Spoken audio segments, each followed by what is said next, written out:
2008 through 2015 Toyota Venza Bank 1 Sensor 2 Oxygen Sensor Replacement. I'm Brian Eslick from Automotive, and I'm going to walk you through the steps of replacing the downstream oxygen sensor.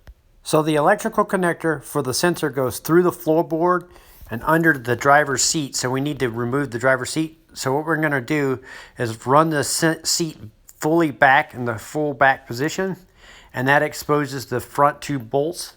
And we're going to remove these two 14mm bolts here and on the opposite side here. To make quick work of that, I'm going to use my Milwaukee M18 Fuel 3/8 drive impact wrench here.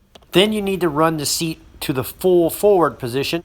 Then we're going to go to the rear door and remove the two bolts on the back of the seat here. So you're going to need to remove the floor mat. Then on the tracks here, you're going to remove the two covers on the left and right side.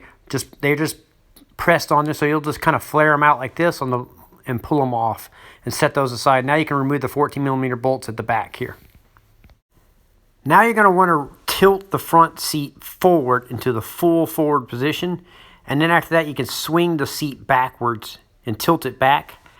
And then what I did was use a prop rod and prop the seat up. You want to make sure you go through the hole in the carpet here and go on the metal portion, not on the carpet when you prop it up.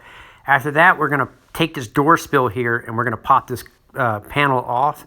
So you're just going to use your fingers or a little door panel popping tool to go underneath and pop this threshold cover off and set it aside. Now we can start flipping up the front portion of the carpet, and there's the gas door that you need to work around. Go ahead and flip that up, and then right here on the side there's this little booster panel. You're going to go ahead and pull that off, and then on the inside here there's one little plastic nut right here. You're going to twist that off, and then once you get that off, you can pull this panel and set it aside. Then we're going to go ahead and unplug the oxygen sensor, which is right here, right underneath the yellow connector. So once you get it unplugged, underneath the box is a little loom holder, so you have to pop that off, and I used a little panel popping tool to reach underneath and pop it off. And then right here further down is another little loom holder. You just pop that off. Once you get it popped off, you're going to push the grommet through towards the bottom of the floor, and then you're going to feed the cable through the floor. So you'll just feed it through until it comes out completely out on the opposite side. So once you get it pushed all the way through, it's going to come out on the opposite side like this. So now we need to jack the car up on the driver's side here, or we need to put it up on our lift. If you're going to jack it up, I recommend you use floor jacks and jack stands for safety. Now once you get the vehicle up high enough where you can get underneath, you're going to need a 22mm wrench, and you can put it right here on the downstream oxygen sensor and crack it free.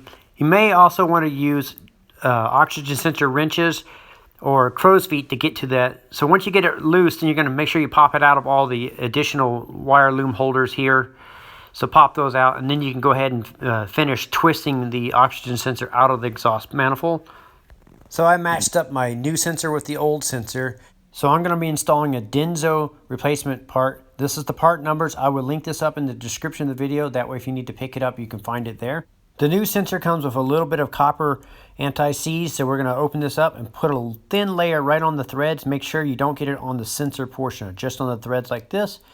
Now you can go ahead and thread it into the exhaust manifold and tighten it up. Once you got it tight, then you can go ahead and put the wire loom back into the little brackets here. Then you're going to feed the wires through the floorboard. Once you got the wire all the way fed through, then you'll push the rubber grommet all the way in and then pull it back down towards until it seats in its little groove that it's you'll see on there. So you'll pull it down until it fully seats into the floorboard.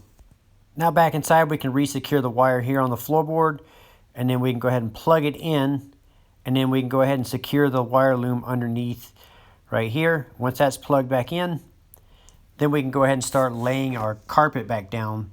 And then you want to make sure that there's no tools or anything underneath the carpet.